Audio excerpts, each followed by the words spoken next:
Hello বন্ধুরা, welcome back to my channel. তো আজ সকাল সকাল বেরিয়ে পড়েছি আমাদের মেন রোডে জল দেখার জন্য। এখন বাজে প্রায় 5টা। আগের ভিডিওতে তোমাদের বলেছিলাম যে চারিদিকে বাঁধ ভাঙার ফলে পার্শ্ববর্তী এলাকাগুলোর কি অবস্থা তোমাদের দেখাবো। এখন আমি হাঁটছি মেন রোড ধরে, তো এটা বাইপাস NH6। গাড়িগুলোর কি অবস্থা হচ্ছে দেখো, কতটা করে ডুবে যাচ্ছে জলে। দু সাইডের রোডের অলরেডি এক সাইড বন্ধ করে দিয়ে এক সাইড দিয়েই গাড়ি পাস করানো হচ্ছে, কারণ এই সাইডের রোড জল থাকলেও ব্যবহার করা যাচ্ছে, ওই সাইডে এতটা পরিমাণে জল যে গাড়িগুলো ডুবে যাবে একদম। আর এখানে দেখো এই গাড়িগুলোর কি অবস্থা হচ্ছে এখানে, মানে এটা মেন রোড না সমুদ্র সেটাই ঠিকভাবে বোঝা যাচ্ছে না। এখন আমি দাঁড়িয়ে আছি ওভারব্রিজের ওপরে।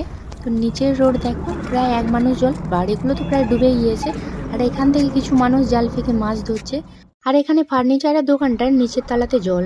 চলো দেখা হচ্ছে নেক্সট ভিডিওতে, ততক্ষণ সবাই ভালো থেকো, সুস্থ থেকো।